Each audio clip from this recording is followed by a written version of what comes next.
গণতন্ত্র সুসংহত করতে সংবিধানে যে কোনো পদক্ষেপ নেওয়া হলে তা মৌলিক কাঠামোর পরিপন্থী হবে না বলে জানিয়েছেন অ্যাটর্নি জেনারেল মোহাম্মদ আসাদুজ্জামান। তত্ত্বাবধায়ক সরকার ব্যবস্থা নিয়ে করা আপিলের নবম দিনের শুনানিতে আজ এমন মন্তব্য করেন তিনি। এ সময় সুষ্ঠু ও নিরপেক্ষ নির্বাচন ছাড়া গণতন্ত্র অর্থহীন বলেও মন্তব্য করেন শীর্ষ আইন কর্মকর্তা। মেজবা রহমানের রিপোর্ট। নির্বাচনকালীন তত্ত্বাবধায়ক সরকার ব্যবস্থা ফেরাতে আপিলের নবম দিনের শুনানি শেষ হয়েছে। এদিন রাষ্ট্রপক্ষের হয়ে নিজের দ্বিতীয় দিনের শুনানি করেন অ্যাটর্নি জেনারেল মোহাম্মদ আসাদুজ্জামান। সরকারের জাজমেন্টের উপরে পরে তিনি জানান, তত্ত্বাবধায়ক সরকার ব্যবস্থা বাতিল করে দেয়া এই রায় পরিবর্তন করা না হলে নির্বাচন ব্যবস্থা আরো বেশি ক্ষতিগ্রস্ত হবে। ত্রয়োদশ সংশোধনীকে যে কারণে আপিল বিভাগ বাতিল করলেন মেজরিটি জাজমেন্ট দিয়ে, তার প্রধানত দুইটি কারণ।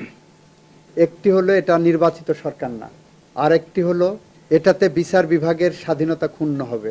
বাংলাদেশের মানুষ যাতে ভবিষ্যতে আর কেউ খুন, গুম, মিথ্যা মামলার হয়রানির শিকার না হয় ভোটের কারণে, সেই কারণে তারা এটার সমাধান চাই।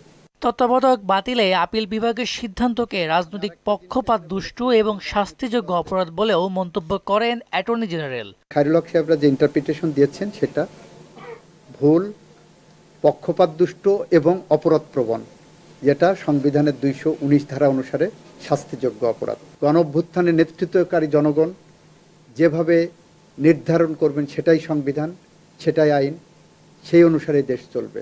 তত্ত্বাবধায়ক সরকার ব্যবস্থা ফেরাতে আগামী মঙ্গলবার পর্যন্ত রাষ্ট্রপক্ষের শুনানি মুলতবি করেছেন আদালত। মানুষের ভোটাধিকারের জন্য সহায়ক না। মেজবা রহমান, মোহনা সংবাদ, ঢাকা।